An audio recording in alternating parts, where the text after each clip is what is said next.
to L'Arte dell'Arte, the Bolognese podcast where we discuss the intricacies of the Bolognese tradition.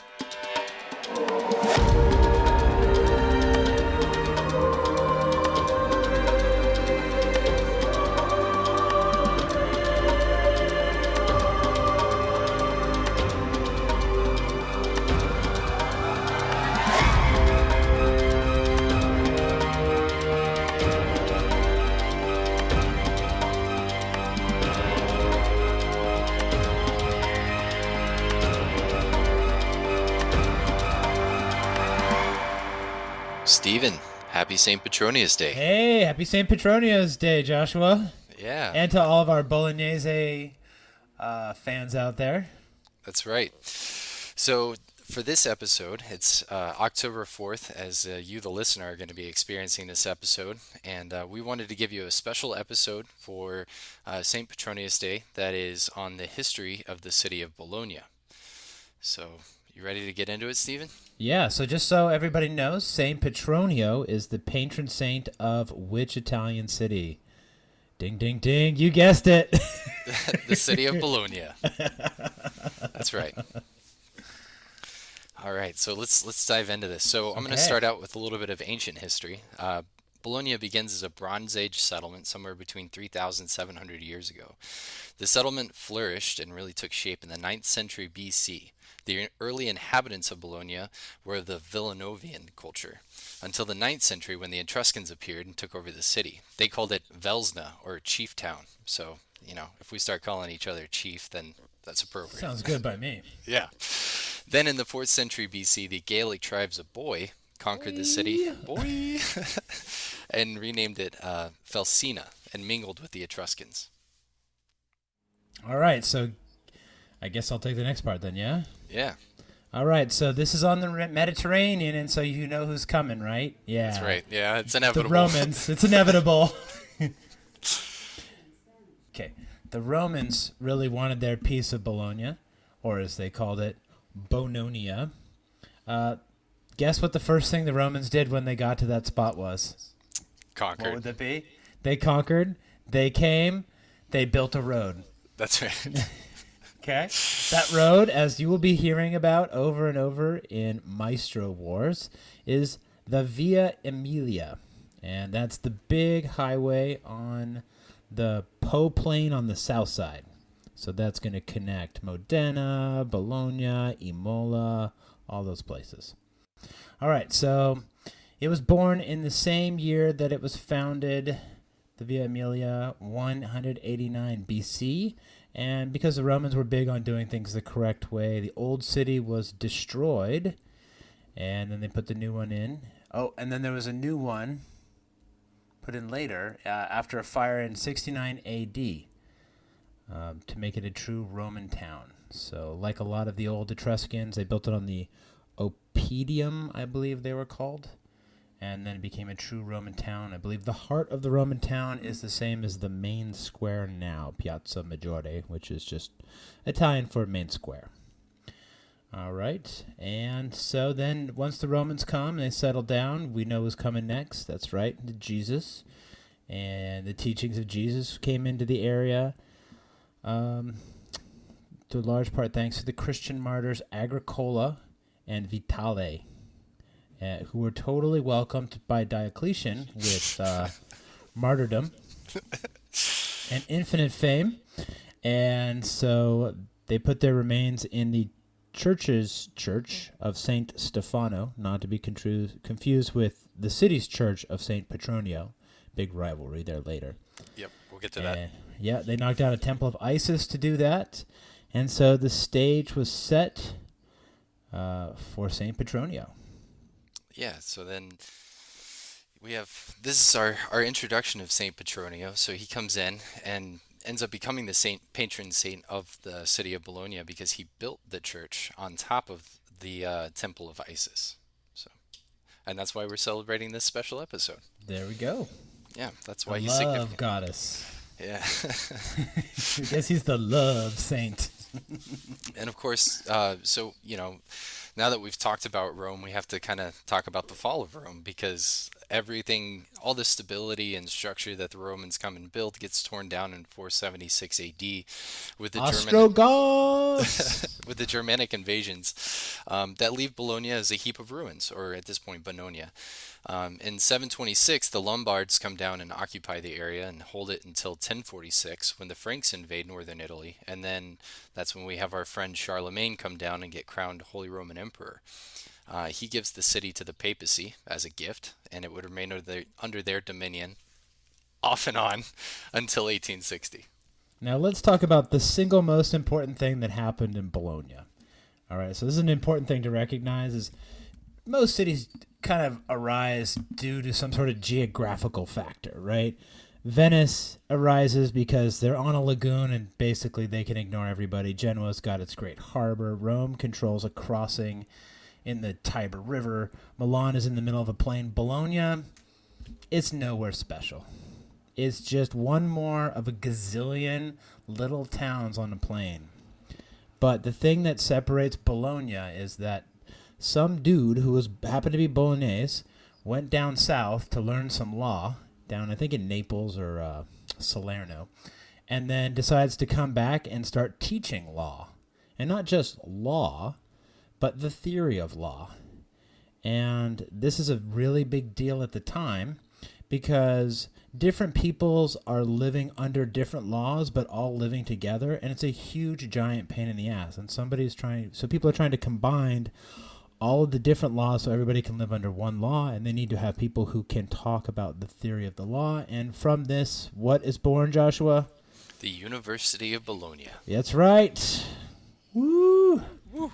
Oldest university in Europe and oldest continuous running university in the world. All right. You want to take it from there, Joshua? Sure. So I just wanted to do my little riff on the university because I always thought that was interesting. Yeah, no, that was great. It's just totally random. Fantastic. Some dude just happens to start teaching there. Yeah. So one of the sort of the hallmarks of Bologna outside of its university that sort of comes up in the early Middle Ages is Bologna starts to become the city of towers. And the first tower was built in 1109 by the Asinelli family. It was quickly followed by the tower that was built by the Di Garcinda family. And over the next centuries, the skyline would fill with hundreds of these towers. And they built these towers because they just liked really tall things, right? Absolutely, yes. They just wanted to see how high they could build. There was no other purpose. It was for the glory of God. That's right. That whole Babel story and everything like that had nothing to do with it. Yeah, no. Trying to reach the heights that they could reach, but they get closer to God. No, they were definitely for personal defense. So, as the area was still relatively unstable, and the city's municipality was starting to develop defenses, it was easier for people to build tall towers where they could make it so if for example, another family were to decide to come in and try to kill them, they could hide in the top of their tower and hopefully get men in before it became a problem.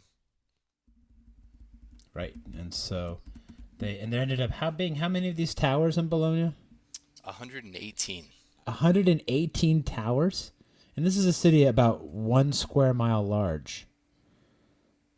Wow, that's a lot of towers. It was a lot of towers. All right, so I guess we should expand a little bit on the free municipality status. So the Italians kind of lost their interest in being ruled by the Germans, and so they all tried to find their way away.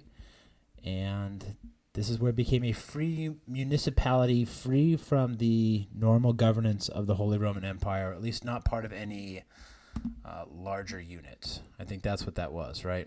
Correct. Like they're just ruled just by the emperor, and they're not part of some dukedom or something like that. And with a lot of their own laws. And this is where the name Bologna comes from. Strangely enough, Bologna is Hebrew. It means, in it Yahweh is staying. Which I am surprised that an Italian city has a Jewish name, but that's cool. Yeah. So it's actually really interesting here because the city of Bologna had a pretty deep connection with the Jewish community. There was a large Jewish community in the city, And so our two aforementioned martyrs were actually buried in a Jewish cemetery way back in the Roman times. So Bologna, all the way back to its ancient history, was deeply tied to Judaism, and it actually has the oldest Jewish Pentateuch, which some people believe might have had an influence in the city, but was actually just recently discovered. So What is within the a last century. Pentateuch? Um, I don't have a good answer for that. Okay, it sounds cool. Five of something. Oh yeah. All right, cool. So it's kind of like the Boston of Italy, and it's kind of like the Brooklyn of Italy, then. Yeah. So we also have to point out too that the free municipality of Bologna was granted by the Emperor Frederick Barbarossa, which is important for later conflicts that we're about to talk about because getting into 1176. Things are about to go down for reals in Italy. Yeah, this probably led to a lot of the population of the city with the towers. In 1176, Frederick Barbarossa invaded northern Italy and sets his sight on the city of Bologna specifically. The citizens of Bologna built 4 kilometers of walls around the houses, palaces, and merchant buildings in the city, along with a moat, and thanks to their collective effort, Barbarossa was unable to overcome the defenses. Now, an interesting note here is that legend has it during the invasion that Barbarossa fell ill and stopped in the city of Medicina. Medicina, yeah. Medicina. Thank you. We're going to be doing that a lot through this episode. Medicina for treatment, and thus the term medicine was born. Medicina is just like 5 miles from Bologna. Yeah, yeah, and it's a city that's constantly under conflict. It's pretty interesting. Yeah, that is pretty interesting. So the Middle Ages was a turbulent time in Bologna. So at one point, I think the city had a population of 50,000, and 20,000 people left the town because of political disagreements. Like there was the Lambertini, I think, were one of the families, and they got kicked out, and they took basically half the population of Bologna with them. So it was really a tumultuous place with lots of fighting. And it was kind of the fertile soil that saw the flowering of this tower city. But there was one problem with the towers. And as you can imagine, these were not built to modern standards. Yeah. And so, as it turned out, on a day, 7th of May, 1201, there was a tower that collapsed. And it killed 35 people. All right, now we have to talk about the great party that was going on everywhere in Italy. There were these two groups of people, the Guelphs and the Ghibellines. Why don't you break that down for us, Joshua? Sure. So the Guelphs were those that supported the Pope, and the Ghibellines were those that supported the Emperor. So, at this time, because of the expansion of the Holy Roman Empire, there was a lot of contention between who was subject to the Pope and who was subject to the Emperor. And of course, with Bologna's early, what we just talked about a little bit ago with Frederick Barbarossa, kind of allowing Bologna to be this free city, he actually created a lot of conflict around the city of Bologna specifically.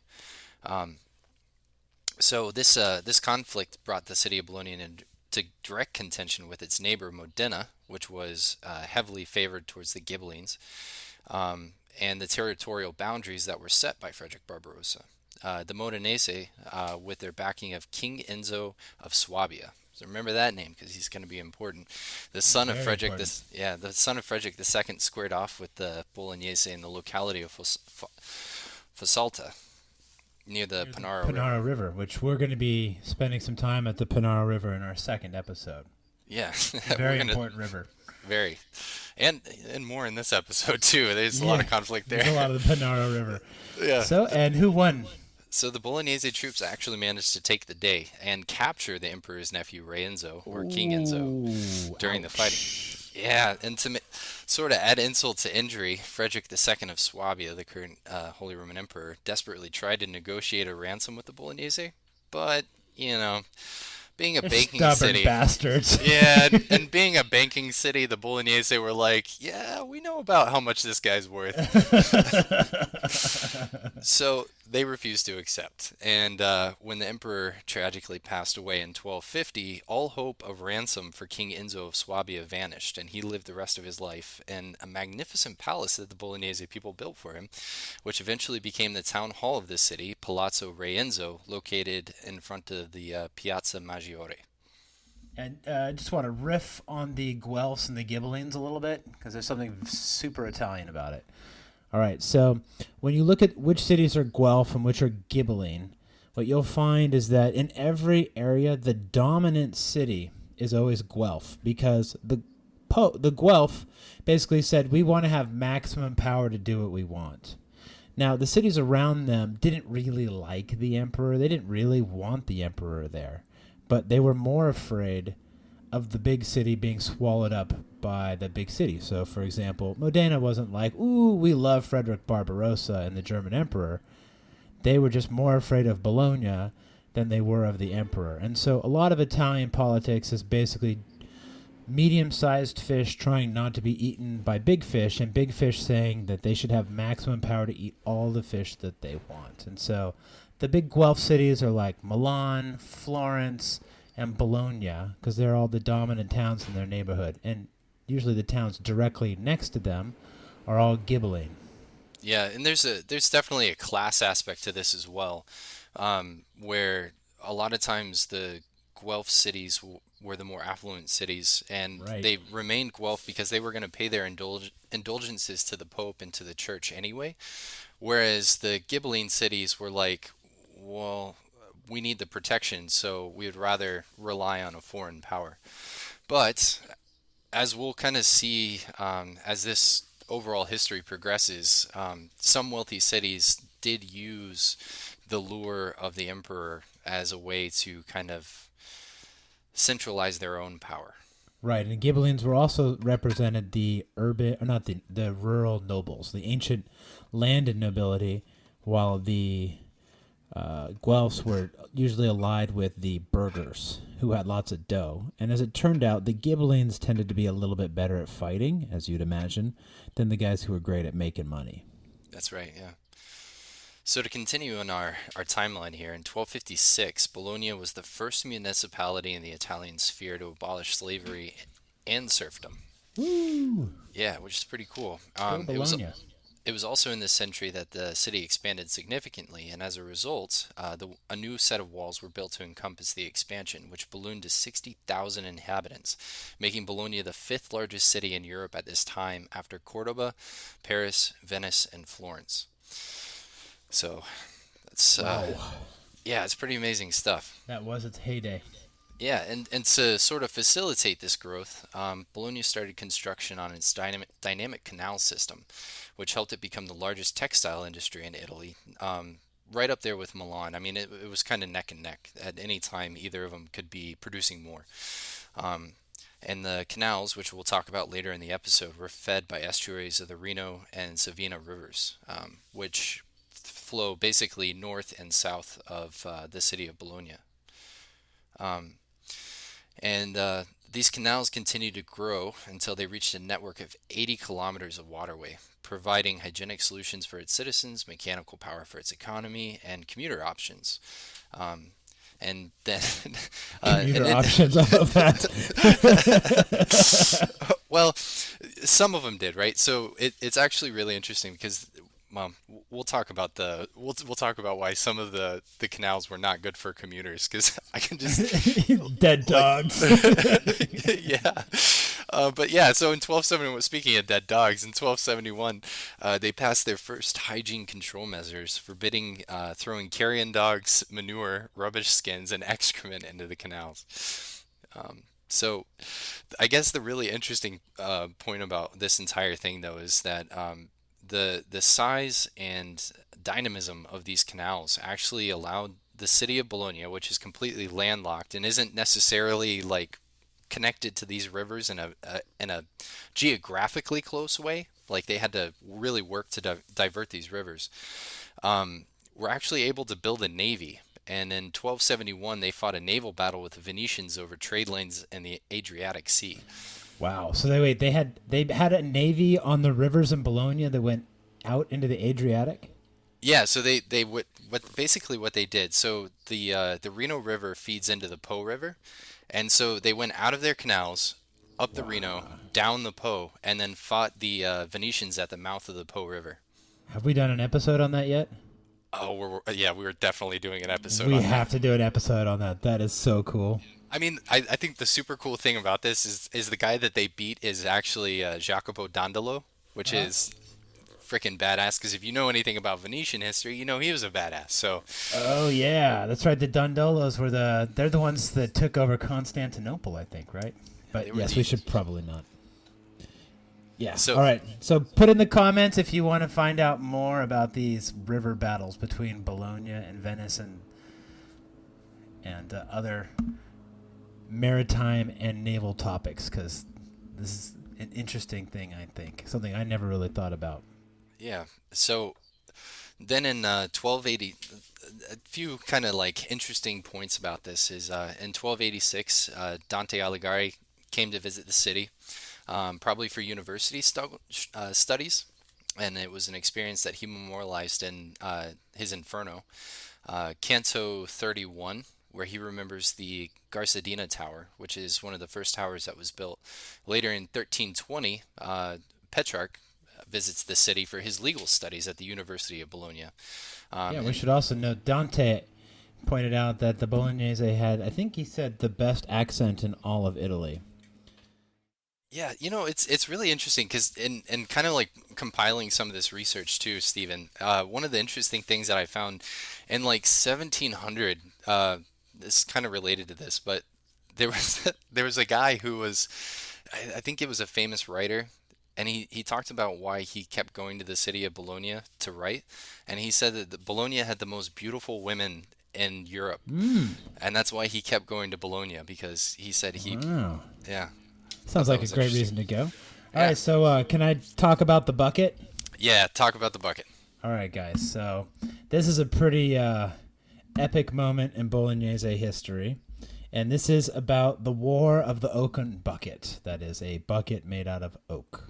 All right, now you'll remember how I was just talking about there was Guelph cities and Ghibelline cities, and the dudes in the countrysides turned out to be a little bit better at fighting than the merchants in town. Well, Bologna happens to find itself getting into a conflict with Modena, and the conflicts kind of came because it didn't end. The original fight didn't end with the capture of King Enzo of Swabia. They raged on as a constant war that was hot. It ran cold, and the rivalry between Bologna and Modena became very intense and almost like hatred. Which is kind of an interesting thing too, because Guido Rangoni himself is Modenese, so it must have cooled down by then. But finally, as these things sort of go, it had to come to a head. There had to be the epic collision between these two. Okay, and so the Bolognese had invaded the Modenese lands back in 1296, taken Bazzano and Savigno with the backing of the Pope, who recognized these castles as Bolognese territory back in 1298. And in 1306, the people of Reggio and Modena rebelled against their ruler, who was a D'Este, when he tried to impose a bride price on his people. That is, he was trying to get money for his daughter's dowry. Is that correct? Yeah, basically. So the custom at this point had been of a bride price, where basically the people of the city that were paying for protection from their lord would pay for him to give his bride price to whoever he's getting, Ooh, the what a racket, man. These guys are really more like mafiosi than they are like lords. But yeah, anyway, so yeah. strangely enough, they didn't really want to pay the dowry for Azzo the Eighth D'Este's daughter, so they rebelled. And that didn't go good for Azzo d'Este. And there was a whole bunch of partying with that, including some dude named Baccaro Baccari climbing the Asinelli Tower, With 2 sticks he used to wedge between the mortar of these old bricks. And then he lit a giant fire at the top of the tower to celebrate the D'Este defeat. Man, talk about adding insult to injury. Yeah. That is some shit talking there. Yeah, it's a little petty too, but they were just kind of like, we had nothing to do with this, We had nothing, yay, he's dead. Yeah, woohoo! Azzo's defeat wasn't the best possible outcome, though, for everybody, because he was replaced by a dude named Passarino Bonacolsi, who was an agent of Louis of Bavaria, the Holy Roman Emperor. And he made it his primary policy to get back at Bologna. So, when you're victorious or things are going your way, don't climb on top of a tower to light a fire and shit talk. Just drink your wine, have a smile, and play it cool. All right, so this guy had Parma, this guy had Reggio, this guy had Modena under his control. He had a lot of muscle. And Pope John was trying to limit the influence of Bonacolsi, declared him a rebel against the church. And he granted indulgences, basically a license to kill, against them and their supporters. So this turned into a big epic fight that raged for 27 more years until the final climactic end in July of 1325, when Bolognese militia troops, which according to what we know, was something on the order of 25,000, but that may be a bit of an exaggeration. Yeah, it's a huge number. It was some huge number. Anyway, they went into Modenese territory, and they just took shit. They just sacked all the places, created a whole bunch of problems. And again, like we were talking about in episode 2, the castle of Spilimberto was built just to stop this sort of thing from happening, because the Bolognese had a nasty habit of invading Modenese territory and taking stuff, as did everybody back then, right? Mm-hmm. Yeah. These were not nice people. Anyway, so in September, there is a big battle between, wow, what a name that is, Malatesta Gusta Familia, who is controlling the Modenese force. Is that correct? He's hired by the Bolognese. Oh, he's hired by the Bolognese. Sorry, I missed that part. All right. Mantua attacks Rocco Monteveglio, which we also have in our second episode, and Bazzano through treachery. All right, so now the scene is set for the big battle. So there are Malatesta gets allies from Florence and other cities in the Romagna, ends up with 30,000 foot and 2,500 cavalry, and he attacks the fortress of Monteveglio. Not long after the siege began, a relief force led by Cangrande della Scala, the leader of the Ghibelline faction in northern Italy, also Dante's patron. He came to drive away the besieging army from Monteveglio, but eventually left because of a fire in Verona. Convenient. Yeah. Anyway, so now there's another army, the Modenese army, with 2,800 horse and 5,000 foot. I want to say my memory is there's more than 5,000 foot soldiers for this, but either way, as you'd expect, the Bolognese forces set up along the river Panaro to prevent the Modenese from crossing and attacking their besieging forces. And with superior numbers, the Bolognese felt confident they could hold off the Modenese and still have time to shift their forces to wherever the Modenese were thinking they could attack. Now, Bonacolsi and Visconti, who was commanding the forces of Modena, devised a plan where they attacked north, and while the Bolognese forces were settling in for the night, they shifted their forces south and crossed the river at Marano sul Panaro. They defeated the Bolognese vanguard in the area and started marching toward Zappolino. The Bolognese quickly redirected their forces south, recalling the men they just sent north. Before the reinforcements could arrive and position themselves, though, Bonacolsi's force attacked the Bolognese lines at Ziribega. Despite having the advantage of the high ground, the Bolognese forces were disorganized. Methinks there was some wine involved there. Recognizing this, Bonacolsi decided the moment was right to deliver the big attack, and he sent his cavalry, and really, at this point, the primary job of infantry in these battles is to get mowed down by knights. That's right. You can have 30,000 knights or 30,000 foot and 2,000 knights, and you're about as good as a guy with 2,100 knights. Right, and hence why we have 30,000 infantry with 2,500 cavalry getting their asses whooped by 2,800 horse and Right. 5,000 cavalry, because Right. those extra 300 horsemen are just like the decisive factor here. Yeah, these are dudes with armor just riding through you, just back and forth and back and forth and back and forth, right? And I think, yeah, this is before a lot of the later innovations. Anyway, so things don't go very good for the Bolognese forces. In fact, they get their butts completely whooped.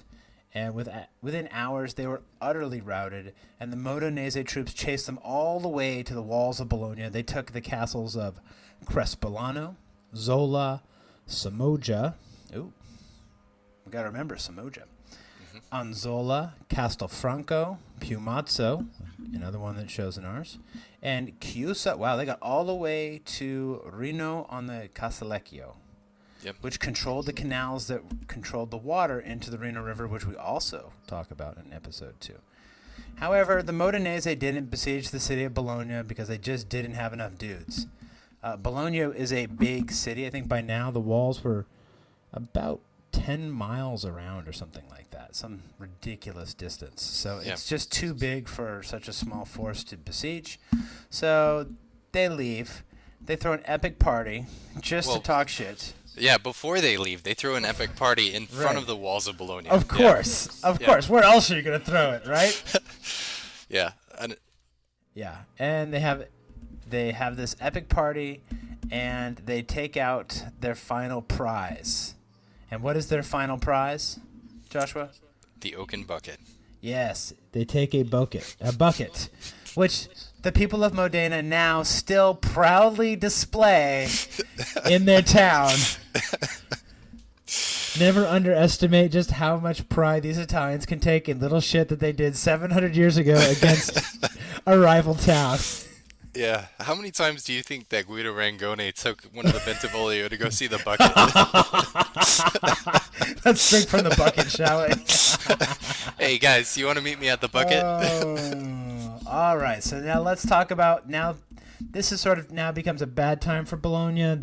They sort of start their fall from the top. You want to talk about that, Joshua? Yeah, so I kind of term this as the turbulent age. In 1327 to 1334, Bologna was basically chosen as an alternative city of Avignon for the seat of the Pope during the first papal schism, during the Babylonian captivity. The Pope assigned this guy named Bertrand du Puget as papal legate of the city, and commissioned a sumptuous. And this dude, like he was totally extravagant. This guy he had a whole bunch of building programs that were just absolutely ridiculous. Bologna was a relatively wealthy city, but this guy just drained the coffers, built himself a sumptuous palace, and had it decorated by a famous Bolognese painter named Giotto. Of course, the Bolognese people hated this, so in 1334 they rebelled, taking to the streets to throw shit at the Cardinal Puget, his enclave, and his elegant palazzo. This made Puget run away, and the Bolognese people destroyed his palazzo. And then in 1337, the Free Bolognese people created a signoria and elected Taddeo Pepoli as the leader. Can you explain what the signoria is for a minute? Because it's a pretty important idea for the rest of our story here. Yeah, so the signoria is basically similar to if people are familiar with the Florentine government. It's a group of elected nobles from the city who govern the city. So I think the Bolognese signoria had 10. Is that correct? Or was it 13? I think it was 16, maybe. At least by the 16. time of the Bentivoglio, it was 16. Okay. Yeah, and it goes through a couple different names. We're going to talk about a couple different names. There's the Asiani, and there's the I'm drawing a blank on the last one. We'll get there, though. The first signore of the town was named Taddeo Pepoli. Pepoli, yeah. Is that a ancestor of Hugo Pepoli? Yes, it is. Oh, what do you know? Yeah. All right, and then the great party came in 1348. I think everybody knows what's coming here. Yeah. The plague the old Black Death. Yep. And it absolutely wrecks the population of Bologna. It goes from 40 to 50,000 inhabitants down to about 20 to 25,000 inhabitants. So literally cuts it in half. It's Those amazing. bad years for everybody there. All right. So, What about this next part here? Who was that yeah, brought to us by? uh, yeah, we've got an advertisement for this part. This next part of Bolognese history is brought to you by fratricide. Have you hugged your brother today? All right.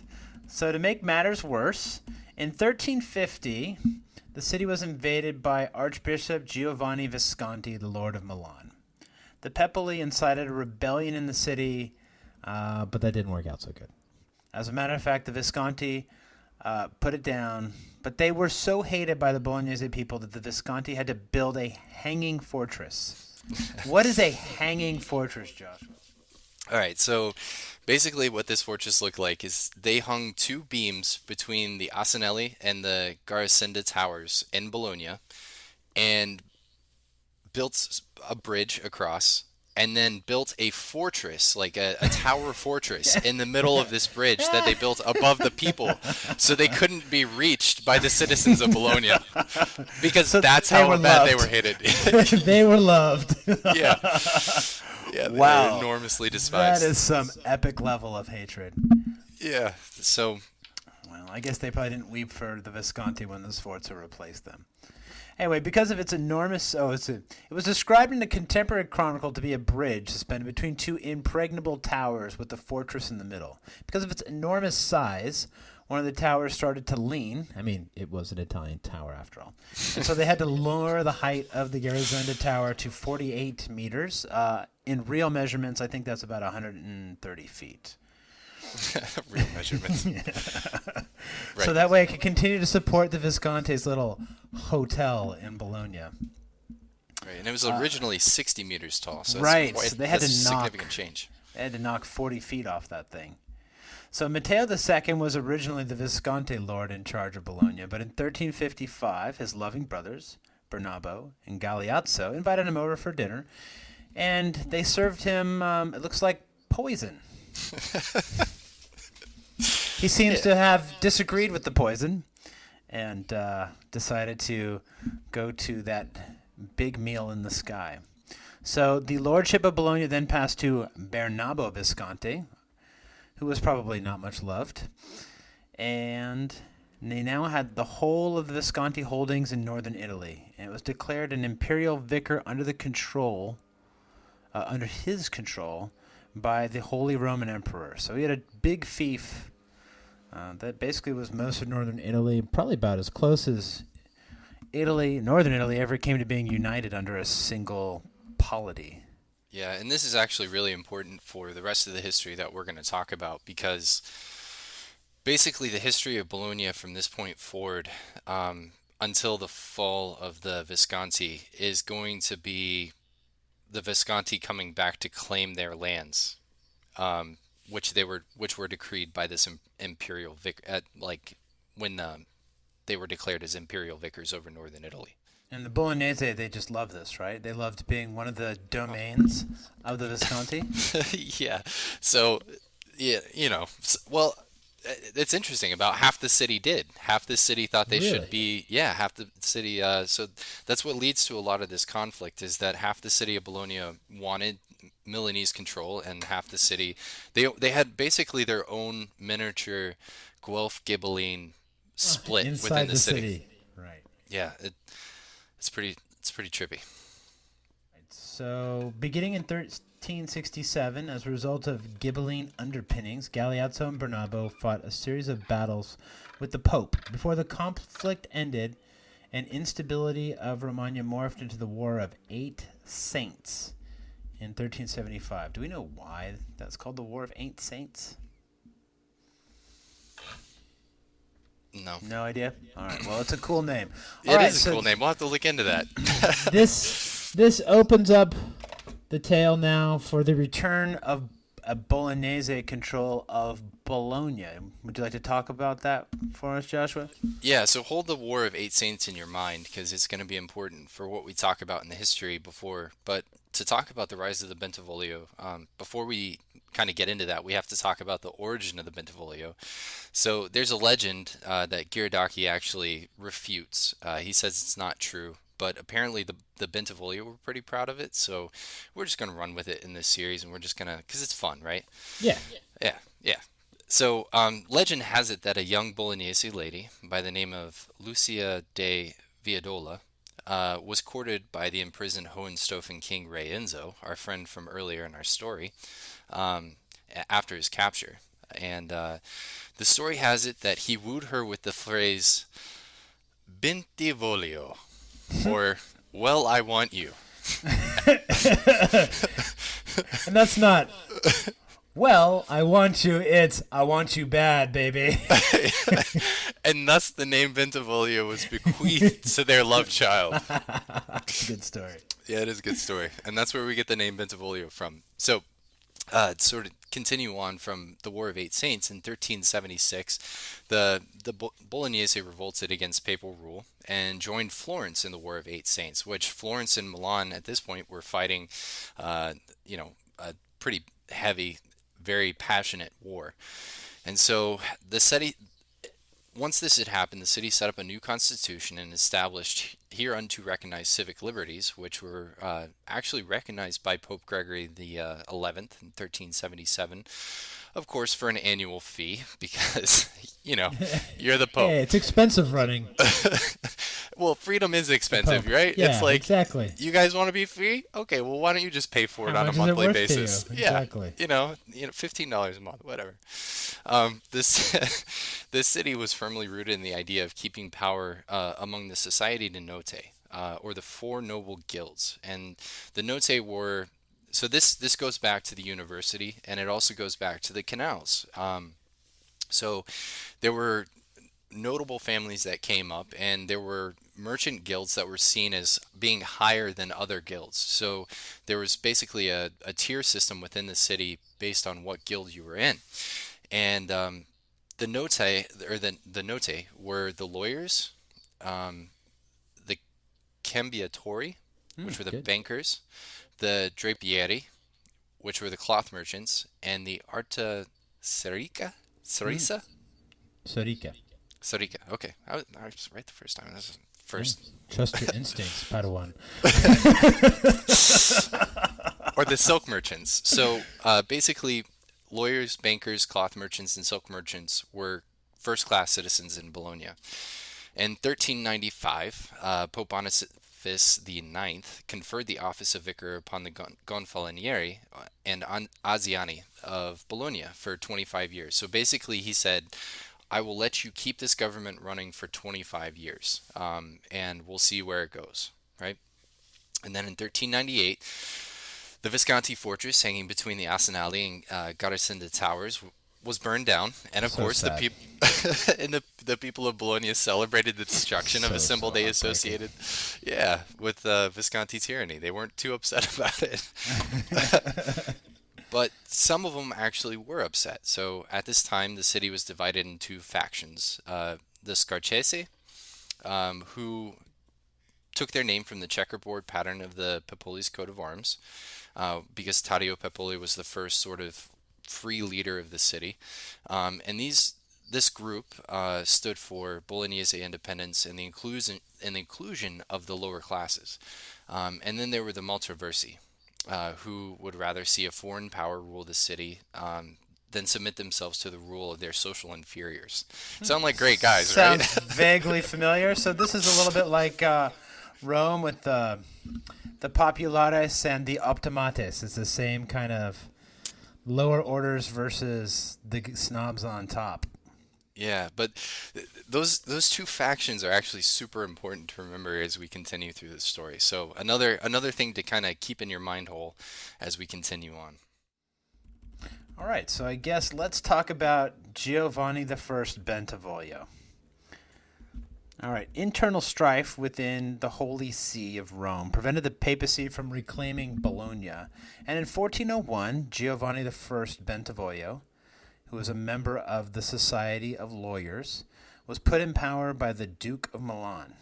The Bentivoglio family historically were members of the guilds, So mostly butchers and notaries, and always claimed to be citizens and parishioners. So they would have been traditionally connected with the lower classes. Is that right, Joshua? Mm-hmm. Yeah. Yep. Okay. But they were like they made good. Yeah, and there are a lot of footnotes throughout the historical record that the Bentivoglio always used the butchers. All right. Unfortunately, things didn't work out that well for Giovanni I. His rule didn't get to last that long, as Milan turned out to not be super happy with how he did things. He didn't like the Bentivoglio in power. And in 1402, when the Bentivoglio tried to ally themselves with Florence against Milan, the Milanese came back at Bologna with their. Milan tended to have a pretty big army in And these badass. days. Yeah. Yeah, they kind of had the best knights. And so the Milanese armies defeated a combined Bolognese and Florentine army at the Battle of Casalecchio di Reno, which there's many a Battle of Casalecchio di Reno. That's right. It's pretty much the classic place to fight a battle when you want to control Bologna. Right. And so that didn't go so good. And so people started marching through the streets, because remember, there's a lot of people that are in favor of the Milanese. And they shout, "Long live the people, death to Giovanni." And that's how politics was back then. Giovanni tried to fight back. He managed to have 2 horses killed underneath him. And he supposedly took out at least 8 men, but it wasn't enough. And he was taken prisoner. Strangely enough, his body was found 3 days later naked on the altar of the Church of San Giacomo, which we will also be talking about in future episodes of the podcast. Yeah, and so I'm gonna throw in a quick note here. This is actually something that I just recently stumbled on, so this was super interesting and is definitely gonna have to be a podcast in the future. Sweet.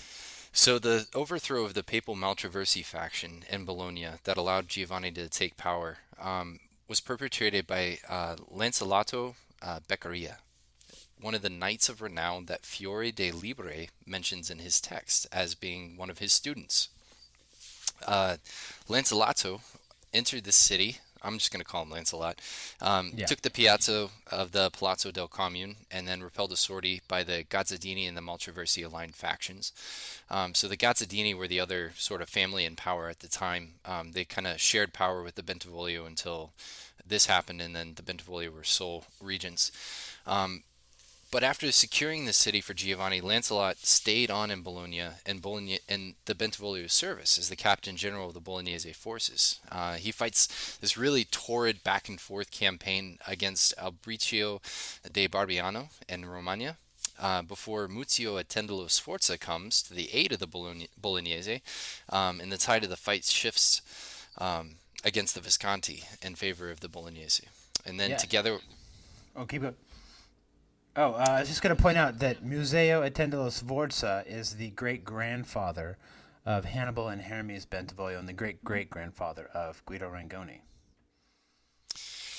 And so I thought that was super interesting too, because like it's from this cool point that forward, Beccaria shows up in this. It is, and then from this point forward, we have a lot of connections that end up going back and forth between the Sforza and the Bentivoglio families. So this almost feels like this was forged at this time. At this time, yeah, the strong connection between the Bentivoglio and the Sforza and Bologna and Milan, but not the bad Milan of the Visconti.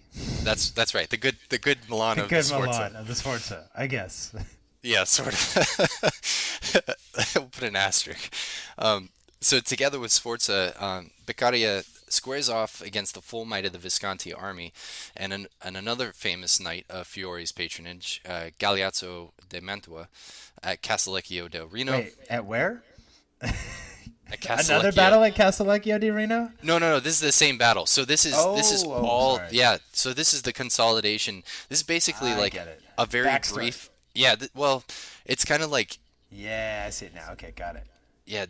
So there's a lot that happens. Like Milan puts Giovanni in power and then instantly starts harassing him with their knights. Like I guess they decide that maybe it wasn't exactly what they wanted to do. But then again, at this time too, The Visconti were just kind of dicks, though. I mean, that's just yeah, kind of how that's a great way to put it. So either way, both men are unhorsed in the battle, and they end up getting captured. And then, of course, Giovanni dies. So with the death of Giovanni, you want to talk about the Yes. So rise let's of talk Anton about the Galeazzo? next Bentivoglio, Anton Galeazzo.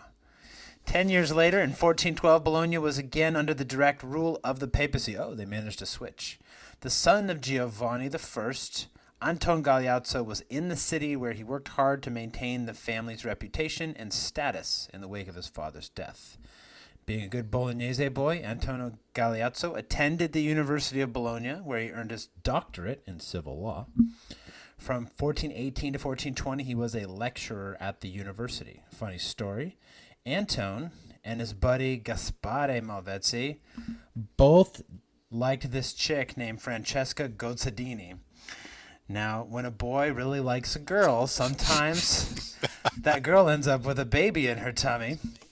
And neither Gaspare nor Anton could figure out who was the one that got her knocked up, and she didn't know either.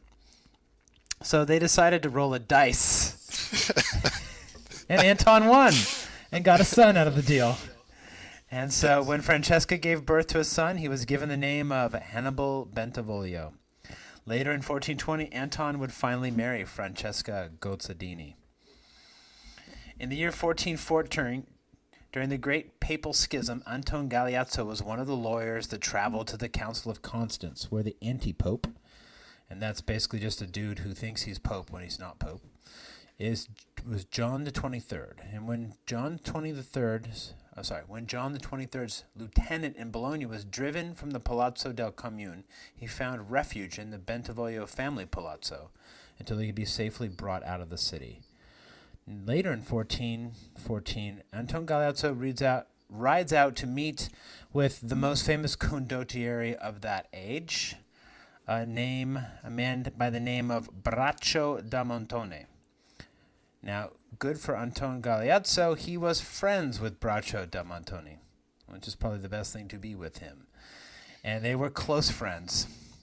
Now, Braccio da Montone had not come alone, but he came with a papal army. Now, all was not peaceful and diplomatic for Anton Galeazzo, however. In 1420, after he claimed Francesca as his bride, he made a fateful move to consolidate his newfound power in Bologna. And that meant removing the other leading family in the city, the Canatoli, who shared the political sphere but leaned heavily towards the opposite faction, the Maltraversi faction. Anton Galeazzo recalled liberty-minded Scacchese exiles to the city, who had been sent away with the return of papal dominance. So these are the Bolognese Independents / Friends of Milan party. Made alliance with prominent families in the city and seized the Palazzo del Comune. The Canatoli were not going to back down, though. They stormed the piazza of the palace, shouting, "Long live the people and the arts." That's one interesting war cry. Yeah. The Bentivoglio responded, marching out of the palace, the whole family in tow. Even Lady Giovanna Bentivoglio grabbed a sword and stood beside her husband, Gaspare Malvezzi. An incident you can read more about in Sabatino degli Arienti's praise of illustrious ladies. The coup d'etat was successful for the Bentivoglio, though. However, it would not last, as most of these things did not last. The Pope, Boniface IX, was unhappy with the status quo of the government in Bologna and was seeking reform, and he wasn't fond of his city being ruled by a tyrant, which Anton Galeazzo had sort of made himself a tyrant. So he put Bologna under interdict, which is kind of like excommunicating an entire town rather than a person. Right. And that tends to put the people on the hot seat, right? Right, yeah, that's a lot of political pressure. Right. Now, he sent Braccio da Montone to enforce this decree. Fortunately for Anton, the Pope's strong arm was his buddy, and Montone let the Bentivoglio leave the city peacefully. Shades of later events. Braccio agreed to let Anton Galeazzo hold Castel Bolognese, a territory he had captured during the schism, as a fief of the Pope. and Anton retired there with his family in 1420. With the Pope and his enclave came the exiled Canatoli, however, and with the Bentivoglio close by, they did what people do in these situations. Tempers and feuds were renewed. The Capulets and the Montagues Yeah. got their swords. And in 1423, there was conflict, and Anton Galeazzo was forced to leave the area. Now, Anton Galeazzo had started life as a lawyer, but he decided that wasn't really his lifestyle, right? So he sort of threw off the cloak of the academic and of the lawyer and became a condottiere. He joined the Brotherhood of Arms, where he learned to play at the trade of war. Seeing Anton's plight, Rinaldo d'Albizzi came to visit and offered him a job and a place to stay in Florence. Anton Galeazzo was a charismatic individual and was well liked by everyone in Florence, especially the famous Cosimo de' Medici. And this time he was able to smooth over his rocky relationship with the Pope, thanks in large part to his newfound friends and influence. In 1434, the political situation in Bologna took a turn for the worse, though. The Maltraversi-aligned Canatoli family overthrew the papal government with the backing of Milan. Big shocker. And committed the city to the Visconti, whom everybody in Bologna loved, right? Right. Right. Anton Galeazzo, with Cosimo de' Medici's support, put together an army. Remember, this is on behalf of Florence, who is not a fan of Milan. These guys are big rivals. And they attack. They hurry to Bologna in the name of the Pope. Now, the attack didn't go so good. But neither did the Canatoli Visconti lordship, and papal power was restored in 1435, and the Bentivoglio were allowed back for their efforts and loyalty to the church. While Anton Galeazzo's triumphant return to Bologna was greatly received, with flocks of citizens rushing to the street to watch his re-entry into the city, and his home being provisioned beforehand by old family friends and loyal servants alike. The popularity and appeal of the Bentivoglio name made the papal legate of the city very uneasy. Making Italians very uneasy at this time was a really bad idea. Yeah. Yeah, these are not people that express their uneasiness through microaggression. No, this isn't just like, this guy makes me uncomfortable. So he did what he does, which is on the December 23rd, 1435, after hearing Mass with the suspicious papal legate, the legate and Anton Galeazzo exchanged friendly words and attempted to clear the air between them. And after the visit, Anton Galeazzo set off for his palazzo, probably whistling along in a good mood. As he was leaving the Palazzo del Comune, he was grabbed by a band of soldiers, though, waiting to ambush him at the base of the stairs. And they were not there for hugs. They beheaded him on the spot. As was written in an epitaph by Fileno della Tuata, it seemed to be that the priests, that he was too much loved. And so Anton Galeazzo slipped this mortal coil and left the world. That's right. So, yeah. Yes. He was too handsome, too charismatic, and just too dynamic of a human being to continue to exist. He was just too Bentivoglio to be allowed to remain in Bologna. That's but right. Now, an ordinary family might have given up on politics at this time, right?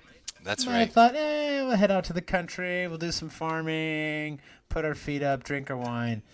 But the Bentivoglio decided to take another crack at the game. That's you right. want to tell us about that one? Absolutely. So now we have to talk about Hannibal I Bentivoglio. So the new papal government in Bologna didn't last too long, less than 3 years. The Podesta, Baldassare de Affida, was put in charge of the city and was universally hated. And when I say universally hated, I mean contemporary chroniclers who were supposed to be unbiased reference this man as being the most cruel and tyrannical individual that ever lived.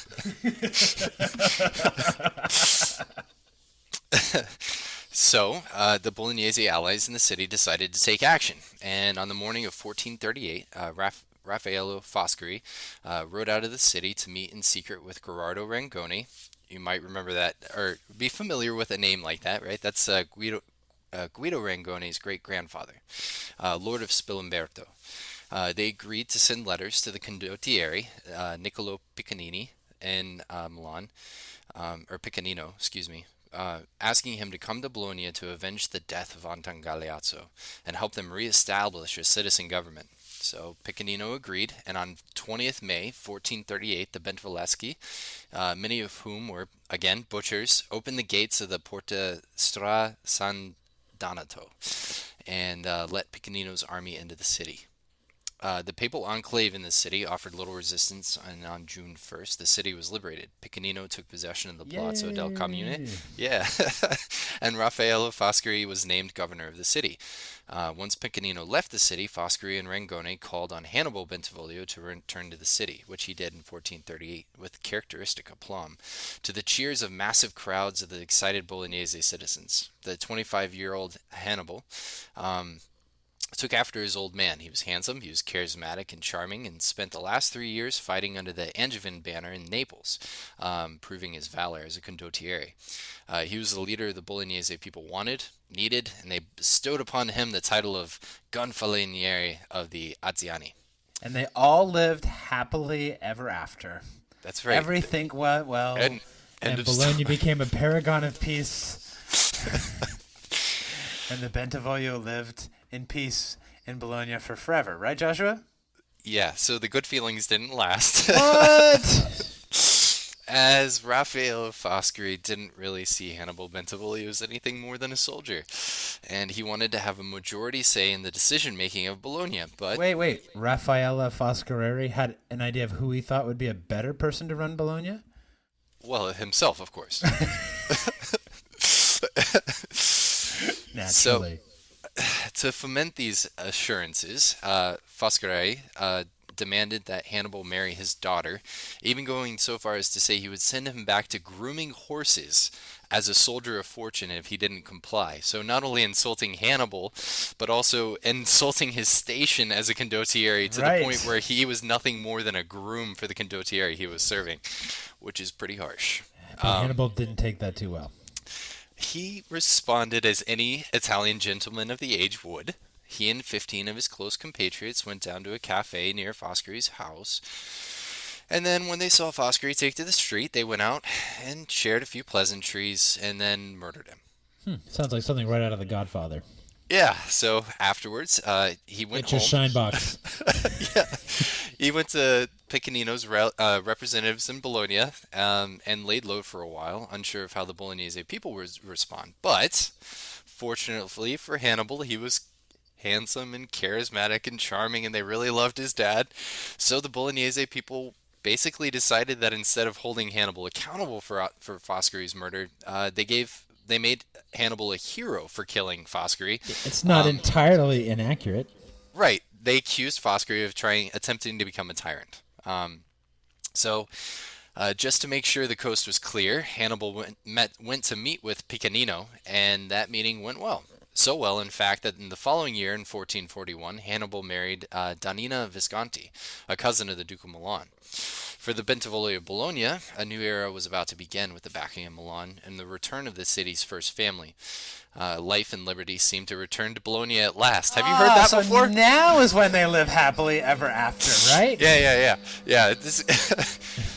But last it did not. Oh.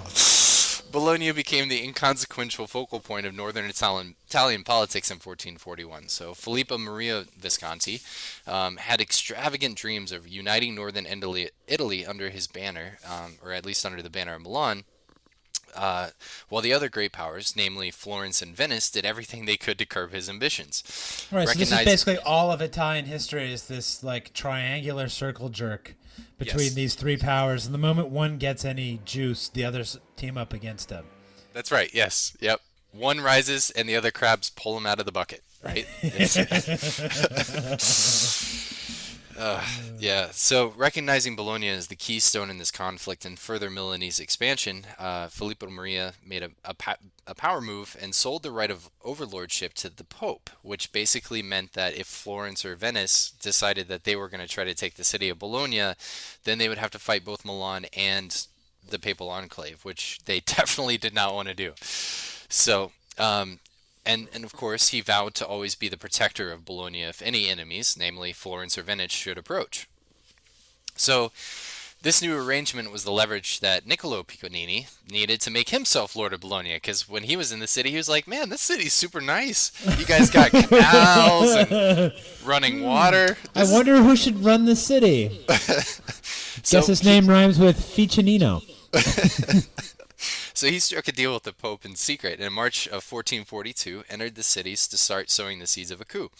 In the fall of that year, his son, Francesco Piccolino, showed up outside the city walls with a Milanese army, under the guise of protecting the city from external threats. Clever. Yeah, very clever. But the thing is it really was a clever plot because Francesco was close friends with Hannibal Bentivoglio because they had served as condottieri together.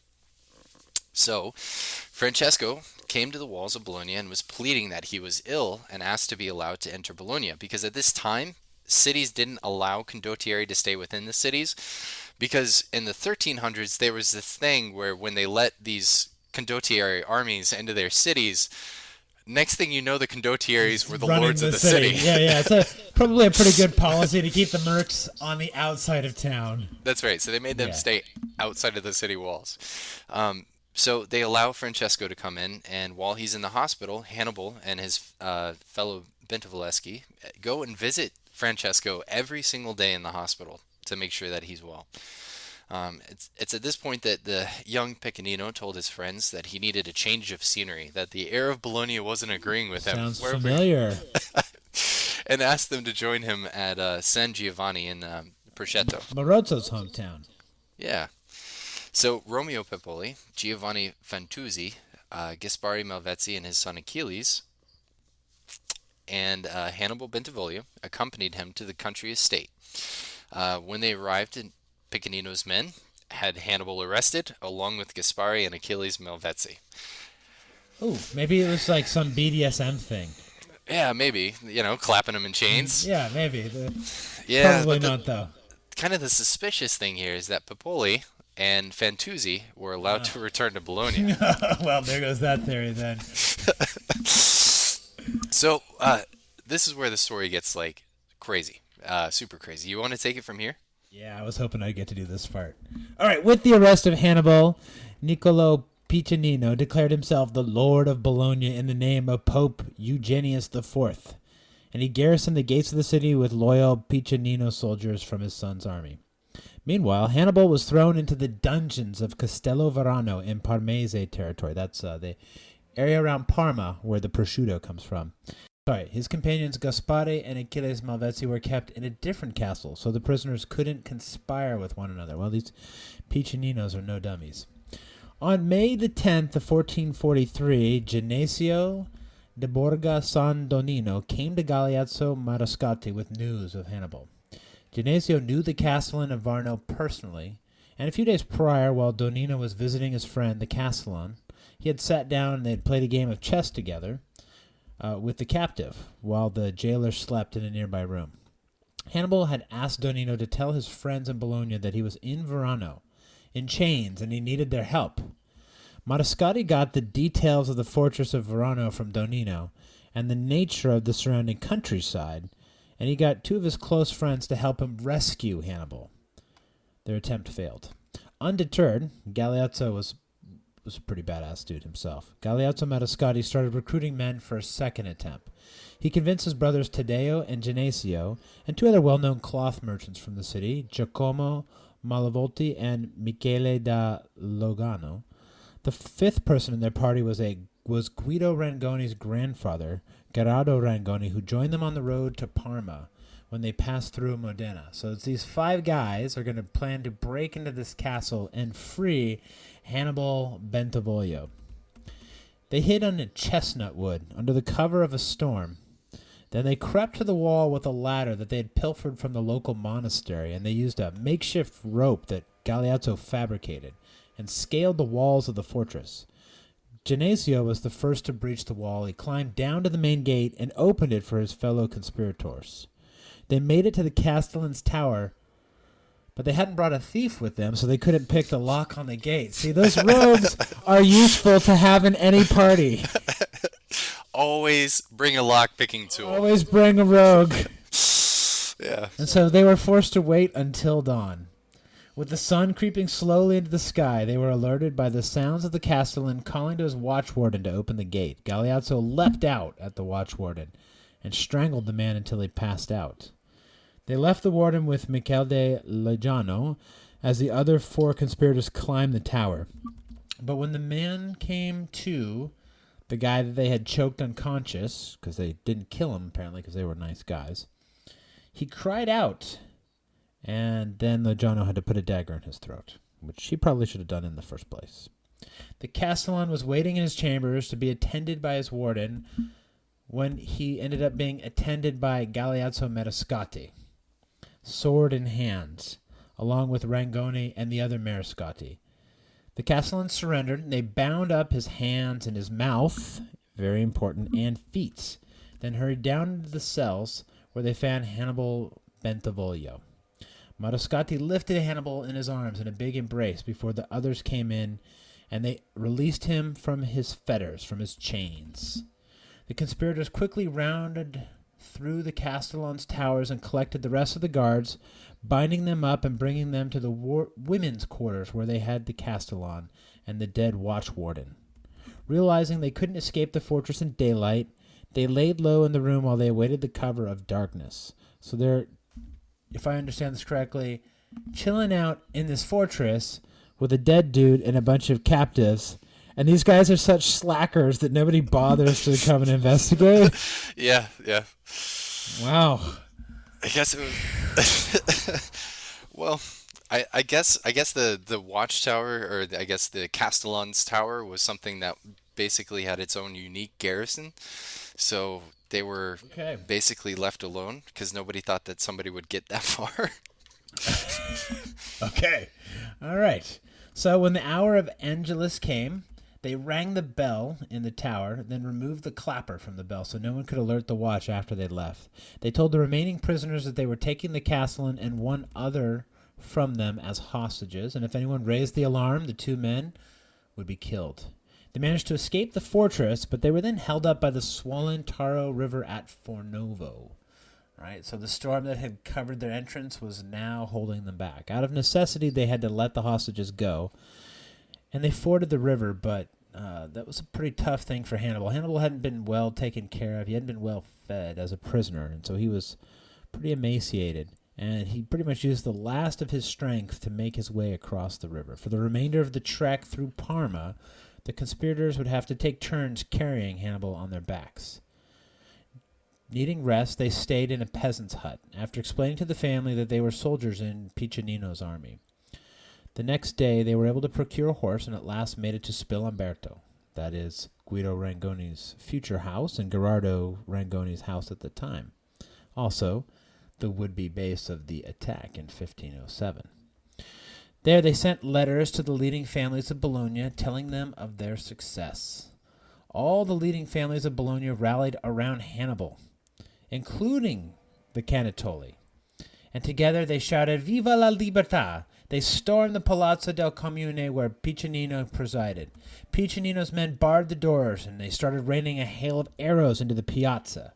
Galeazzo Marescotti and Romeo Pepoli took their men into the nearby Palazzo dei Notai and del Podesta and returned fire. A breach was made in a side door of the palazzo, and the Bentivoglieschi poured in, that is, the supporters of the Bentivoglio, Hannibal among them.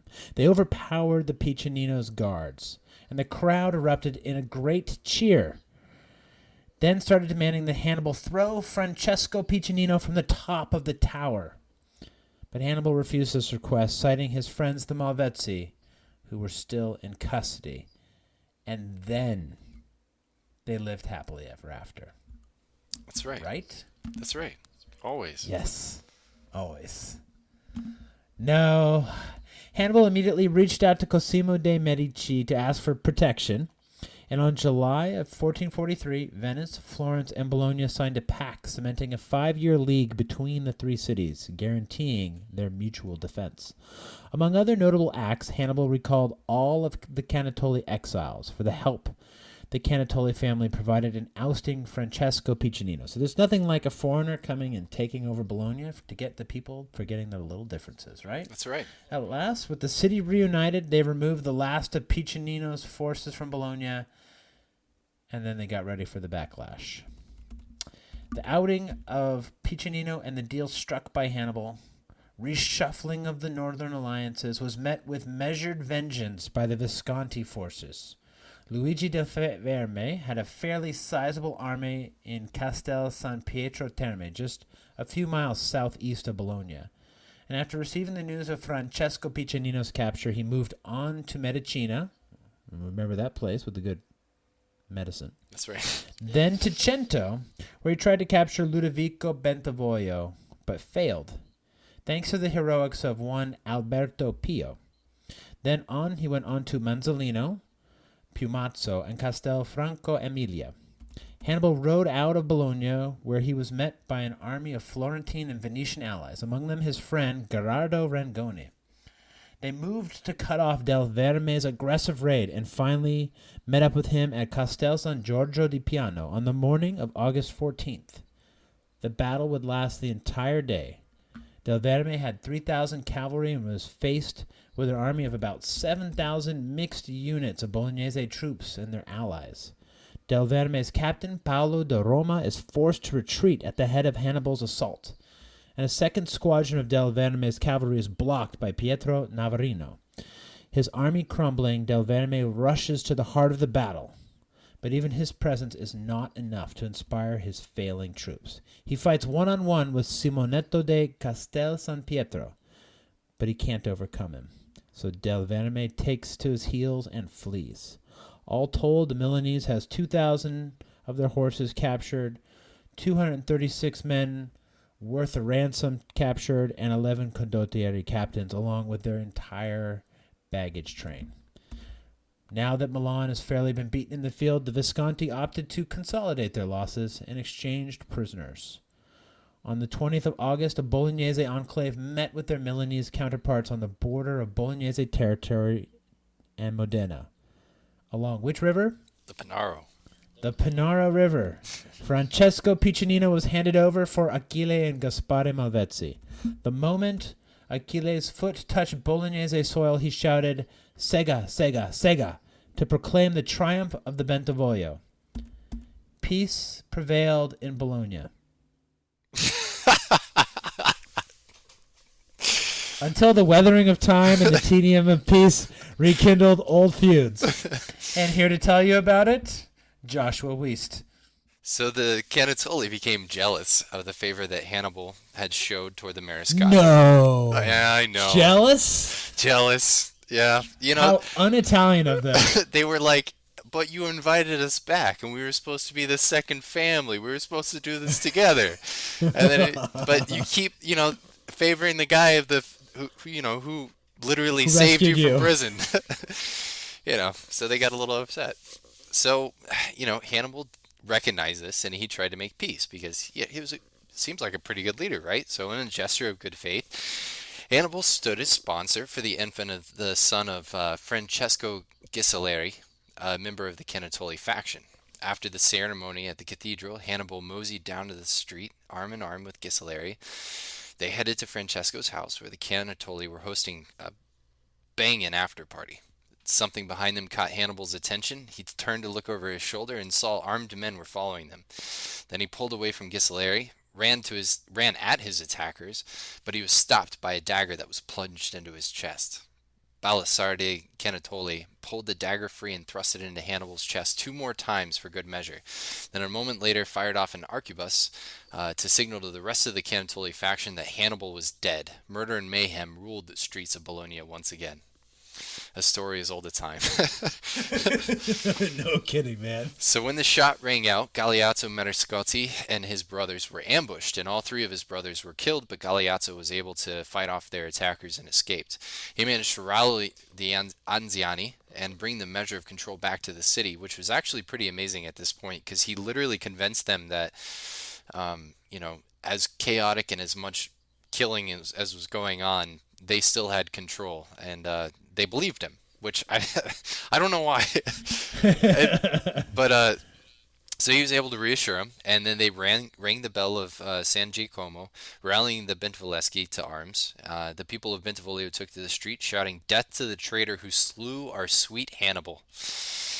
While Canatoli had succeeded in eliminating Hannibal Bentivoglio and members of the Mariscotti family, all they brought about was the demise of their own house and the enshrinement of the Bentivoglio as the first family in Bologna. The only problem was that Hannibal's son, the rightful heir, Giovanni II, was just 2 years old. Now imagine this. You're the son of a poor blacksmith. There's a rumor going around that you're the supposed bastard of some noble guy.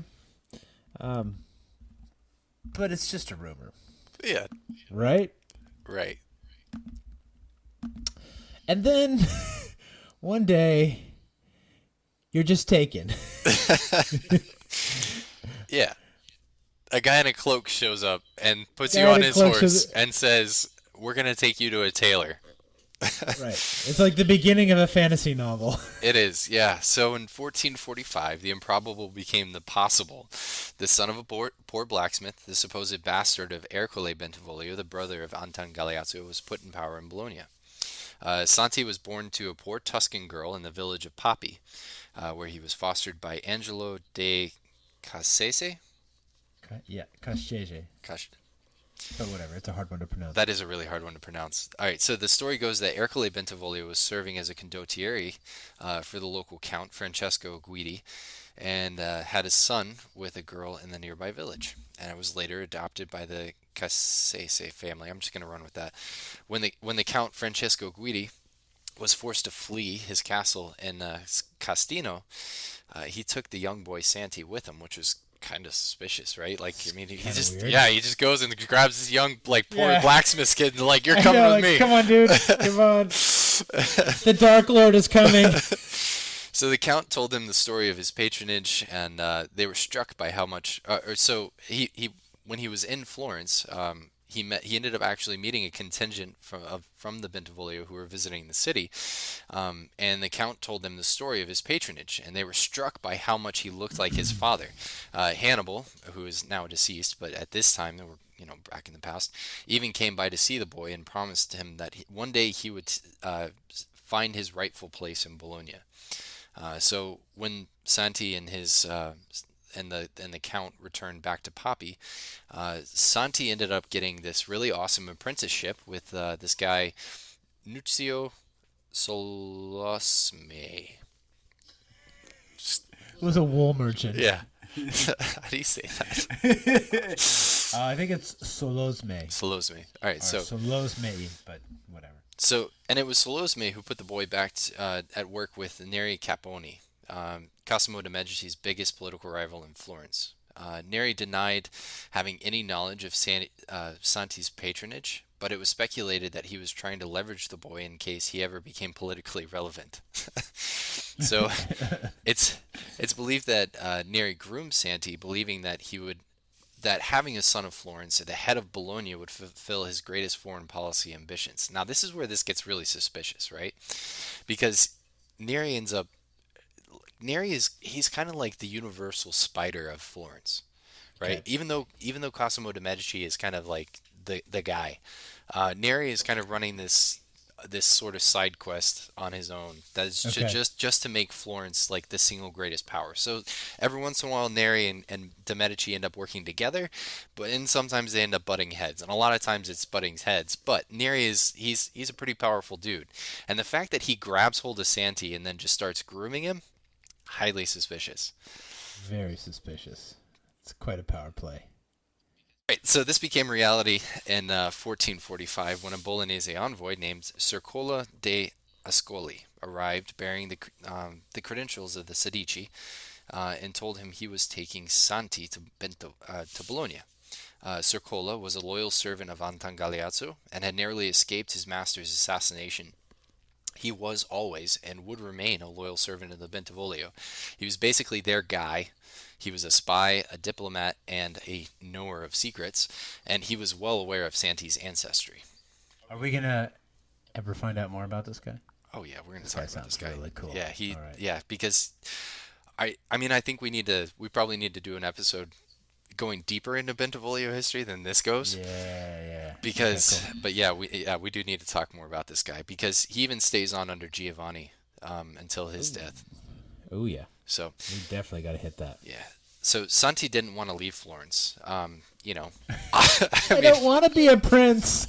I mean, I just want to be a wool merchant. I want to be a real boy. I mean, who could blame him? Don't make me eat the tagliatelle. His grandfather, his uncle, and his cousin were all murdered. Take that, Kennedys. But he also didn't want to bring shame to his mother, which obviously bringing light of his dubious origins would bring her shame. So he confided these fears in his close friend, because remember, he's being sort of fostered now by the Florentine court, and so he ends up becoming really close friends with Giovanni de' Medici. Oh, and don't mix up this Giovanni de' Medici with Giovanni de' Medici della Bandinere, the famous condottiere. Yeah, no, that's not for some time in the future. Right, or Giovanni de' Medici that becomes Pope Leo X. Right. They're not. There's too many of these Johnnies of Johnny Medicis. Hey, Johnny. Hey, Johnny, you want to be Pope? So this Giovanni de' Medici is the second son of Cosimo de' Medici, and this led to a fateful meeting with Giovanni's father. So Cosimo called Santi to council and encouraged him to embrace his destiny, saying, "If you are a son of Ercole Bentivoglio, you will desire to go to Bologna and play the part which benefits your noble birth, or befits your noble birth. If you are a son of Angelo de' Cassese, you will stay in your shop in San Martino and be content with small things." Got it. So either you're going to go somewhere and be killed, or you're going to stay home and be unimportant and enjoy your life, because nobody knows about you or cares. Right. So Santi settles his debts in Florence, says goodbye to his adopted father, and is given a new wardrobe. And this is an extensive wardrobe. There's documentation of his wardrobe. And Ooh, was that Ghirardelli that had that? yeah, well, Oh, who else? he goes into those details. He really does, man. It's intense. So on 11th November 1446, he left for Bologna, and he arrived on the 13th. Santi's political career was marked by clever diplomacy. He was, as Neri had hoped, always a loyal son of Florence. His first action was to make peace with the Pope, and in 1447 signed capitulations to the papacy that would allow for a shared rule of Bologna. It was a move that would pay major dividends in the future, when Pope Nicholas V became Papa. Nicholas was loyal to Cosimo de' Medici. Convenient. and had attended the university in Bologna. Convenient. Where he served as a beloved cardinal. And actually, like, he was one of the most beloved cardinals in Bologna. I'm pretty sure they built a statue of him. Wow. His next move was to take part, in large part thanks to the invitation from Cosimo de' Medici, in the Great Northern Alliance, which saw Florence, Milan, now under the Sforza, thanks to Cosimo de' Medici, and Venice. So, I think we need to pause here for just a second and talk about the suspicious Canatoli murder of Hannibal Bentivoglio, the overthrow of the Visconti in Milan by the Sforza, and the dealings of Nicholas V becoming Pope when he was loyal to Cosimo de' Medici. I'm not familiar with that story. Basically, all of Cosimo de' Medici's all of his political rivals die within about a 15-year period of one another. Wow, must be dangerous to be against him. And maybe God's on his side. Yeah, and Medici favoring loyalists end up in power in each of those places. Wow. Yeah, God was definitely on his side. he was. It's pretty fascinating, but just kind of shows the power and reach of Cosimo de' Medici. So, as a result of this alliance, Santi became very close with Francesco Sforza, and through their dealings, Santi was offered a chance to deepen the bond between the cities through his betrothal. So, in 1554, Santi wed Minerva Sforza, or Guinevere Sforza as she's so named in our story, tying his rule to the now powerful Sforza dynasty with bonds of blood. Together they had a daughter, Costanza, who married into the Mirandola family, and a son, Ercole, who would go on to be a famous condottiere and the Florentine Peace Wars. But poor little Ercole, he was famous for the wrong reasons. Machiavelli Was he though? Machiavelli actually wrote a book about Ercole's incompetence, and it's called The Art of War. Was it about his? My reading of it, it wasn't his incompetence. It was, why don't you run into that breach where all those guys are going to kill you? And Ercole's point is like, after you, Machiavelli. Right, that Pietro Monti was holding. So let's, bring this back to our Hema roots a little bit. Bring it back to the Hema roots. Yeah. Yeah. Whenever I read Machiavelli, it's a little like, oh, look, here's a civvy who thinks he knows all about the military and is going to tell these military guys how to do their business. That's true. I mean, the influence and the scope of Machiavelli's Art of War is so profound in terms of the fact that it really, it's actually really impressive. But he is the most overrated historian of the Renaissance, I'd say. oh, for sure, absolutely. But but he's you accessible. can't deny his influence. He's very accessible. You cannot deny his influence. So now, Sante would go on to have a long, happy life, right? Yeah, so Santi would go on to live a short but diplomatic life and died of, hold on, let me get my air quotes together. Yeah, air quotes. Illness at the tragic age of 36. Wow, man, life in the Renaissance was hard. You know, when you happen to be on a throne that somebody else wanted or in a position of power, you tended to die of natural illnesses at strangely young ages. And he's succeeded by the real son of Hannibal Bentivoglio, the now 20-something-year-old Giovanni II Bentivoglio. Who then marries Sante's wife, Guinevere Sforza, as we know, which is just a little weird. Well, so let's clarify something. Sante was 25, or 21 or 25. I said it up here. I think he was 21. Sante was 21, and when Guinevere ended up coming to Bologna, she was only 14 years old. Right. So, I mean, yeah, she was still young and fresh. Rumor has it that she was banging Giovanni before Sante even died anyway. Which is probably why Sante died. It's quite possible that Guinevere decided to help him along. She was a Sforza, they had that sort of Milanese approach to life. Yeah, they did. So, yeah. So that's we can only speculate on how natural the natural illness and natural death of Sante Bentivoglio was. Yeah, so now we're just gonna, the remainder of our story is gonna kind of show up throughout Maestro Wars. We kind of cover Giovanni II and a few of his highlights in episode 1 of the Maestro Wars. So if you're interested in kind of continuing this story from that point, you should definitely check that out. But there are a few points to be made. In 1487, Giovanni II Bentivoglio's personal chef, Master Zeffirano, invented tagliatelle pasta. That's the traditional pasta that is served for ragu bolognese, or as we call it, bolognese sauce. That's right. And in 1494, Giovanni expanded the canals to the point where they could move 200,000 tons of material a year through the passage of 2,500 ships in the canals of Bologna. And these are not big rivers that they're working with here. That's really impressive. Yeah. Small boats. All right, so what we're going to do now is we're just going to kind of roll through notable events that happened in Bolognese history. Do you want to take this, Stephen? All right. It's 1480, and the first game of football was played in Bologna. That is, what do you mean by football? Is that the Italian game of calcio? Yeah, it's where, you kick a ball with your feet. Got it. So soccer, real in other words. Real football. Real football, okay. And Niccolò Rangoni, the father of Guido Rangoni, took part in that game. In 1515, Leonardo da Vinci came to Bologna with Giuliano de' Medici and Pope Leo X, where he met the King of France, Francis I. This fateful meeting would see Leonardo leave Italy for good to join the court of Francis I.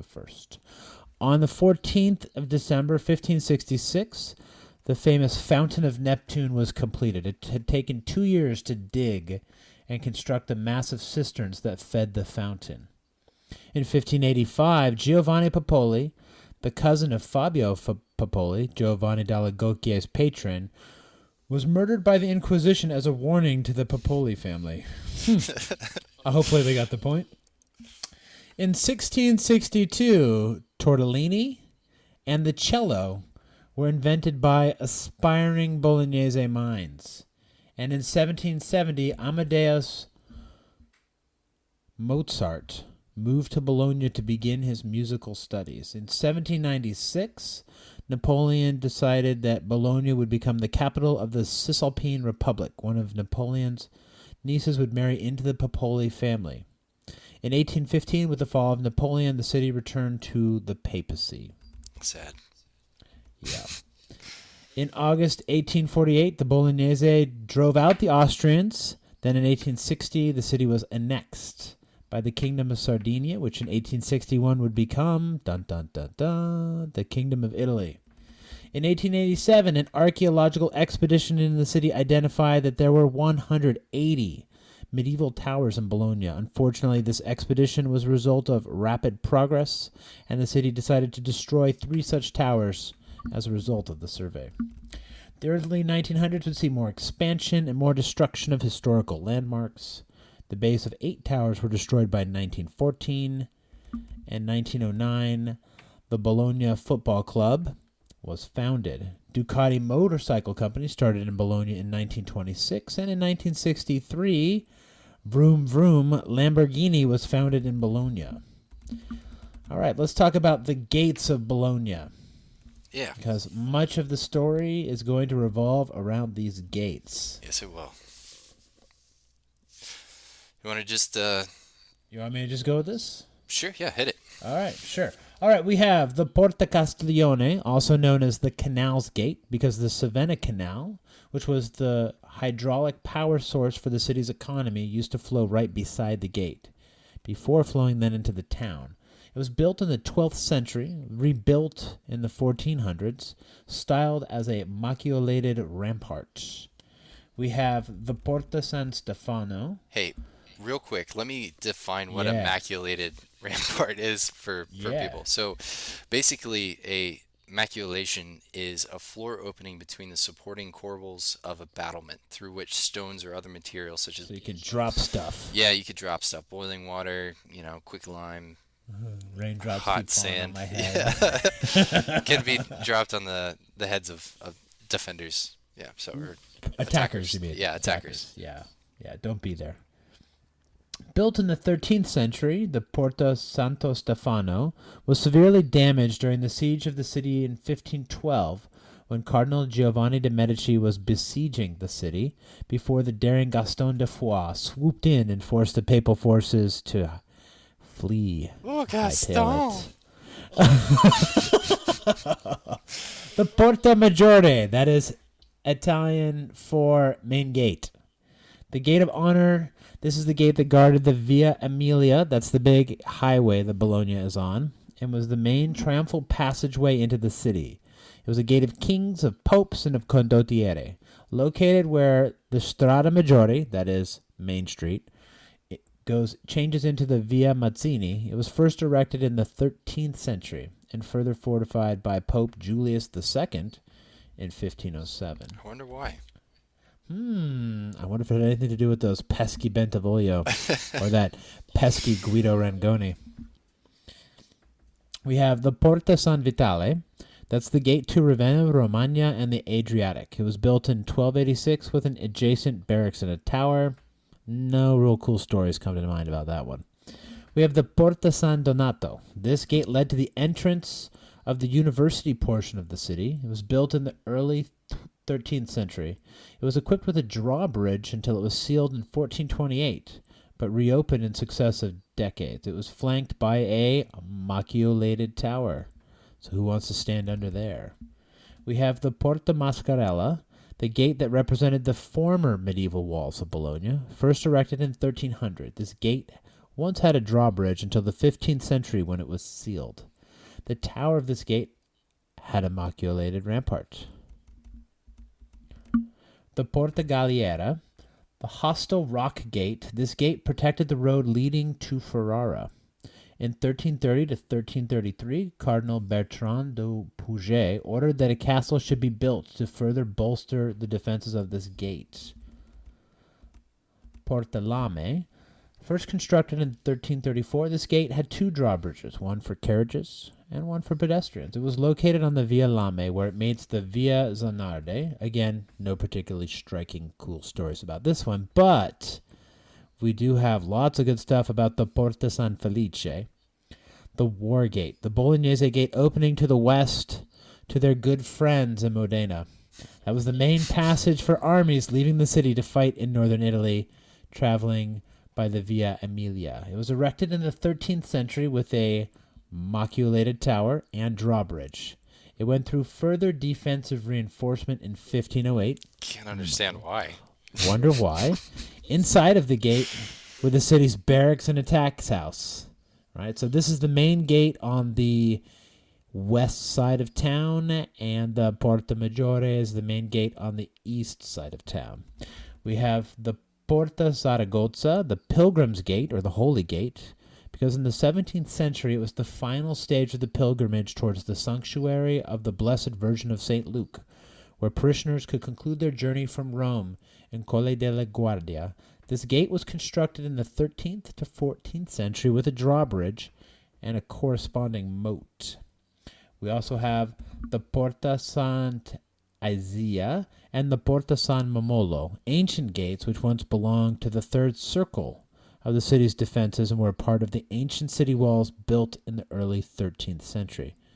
The once great La Cercola at the city center had a great complex with a captain's house, a keep, moat, and a drawbridge. And the Porta San Momolo is the gate that was seized by Scappi and his conspirators in 1507 until they were driven away by none other than Hugo Popoli with his long, flowing blonde locks. That's right. All right, why don't you tell us about the canals of Bologna, Joshua? All right, so one of the defining features of Bologna is something that I think a lot of people wouldn't think about. When we think about cities like Venice or Ravenna, we think about canals, or at least like using waterways to transit through a city. We don't really think about Bologna. I mean, frankly, Bologna is landlocked. It's not a river city like Ferrara or Padua. But the city of Bologna managed to create an immensely diverse and innovative economy around its canals, which propelled it to unprecedented affluence in the early medieval period, well into the Renaissance world. The city is fed by three estuaries, the Aposa from the north, the Savina from the east, and the Reno River, which is a tributary of the Po, from the west. And in 1070, the Bolognese built a conduit that channeled the Aposa into the city from north to south. In 1176, they created a channel to draw the Savina into San Raffaello before it passed through the Porta Castiglione, and provided sustenance to the eastern half of Bologna. In 1183, they built a massive dam at Casalecchio, to divert the Reno into the city. Now, why do we keep having all these battles at Casalecchio? I wonder why. So this is like the railroad into and out of Bologna, because before the train, carrying stuff by land was pretty exhausting, but floating it downriver or upriver was pretty chill. Right. So they created nearly 5 kilometers of sluice to feed it into the northwestern quadrant of the city. The first canals fed the defensive features of the city, like nearly 9 kilometers of moat, which ran in front of the city's gates, which also provided a steady supply of fresh water in case of a siege. So it's pretty cool. As the city grew, however, so too did the infrastructure around the canals. Aqueducts, underground sewers, and drains all became part of the city's dynamic network. The intricacies of these systems meant that roads needed to be paved with cobbles or bricks. Metalworks were hung in the ports of entry and capped reliefs in the roads. This This dynamism paints a Bologna, which to many contemporary listeners would probably seem like a modern municipality. And for all intents and purposes, it was. It was certainly ahead of its time. The canals cleared refuse from the city and kept it clean from much of the clutter and waste that would pile up. By many accounts, in the 14th and 15th century chroniclers, Bologna was a clean and sparkling example to Italy and Europe as a whole. In contrast to the city that took it over, the stinky city on the fetid swamps of Rome. Yeah. I mean, it's like comparing New York City to basically any city in the Midwest, I imagine. So the Savina branch of the canal fed into the affluent portion of Bologna. This providing luxuries unseen since the Romans and medieval Bologna. The palazzos of the greatest Bolognese families had amenities like running water. Once the Savina passed the great palazzos of the Society de Notte, it flowed into the city's economic district, where factories were built along the canal and used hydraulic power to use the hydraulic power it provided to dye silk and wool. Because of the natural chemistry of the water, Bologna was actually known for producing fabrics with a vibrant red, which is super interesting. The other industry that developed in this quadrant of the city was paper milling, which was convenient for the officers and notaries of the great families dealing in government affairs. So would have this been the river that Marozzo would have had his mill on? I guess we can't know that. We can know that, actually, because I know... Okay. Yeah, give me 2 seconds. It's a good question. In 1531, he received permission to construct a water wheel drawing water from the Reno River. No. From the Reno. So let's talk about the real industrial powerhouse of Bologna then. Yeah. So, the real industrial powerhouse of Bologna, however, was the mighty Reno River.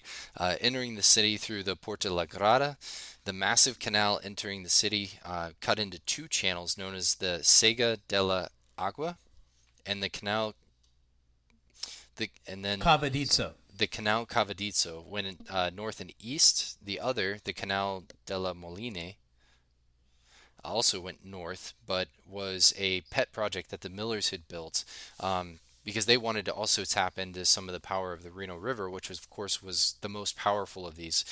Because you have to understand, like, the Savina is basically a super weak river that runs through the Adriatic, and then the other... It's like what we would call a creek, basically. Yeah, and the Oposa is even weaker. So, but the Reno is where, they actually had some water might. So, so they had these 2 basically diverging canals that were surrounded on both sides by mills. So, thanks to the size of the canals, the entire length of both banks were filled with mills. Some of the more prominent Bolognese industries at this time were sawmills, where they would float massive trees from the Apennines down the Reno River and run them through their mills. Machines for fabricating arms, making brass containers, shaping and polishing armor, fulling cloth, and spinning silk thread. Those were basically the primary industry of the city of Bologna.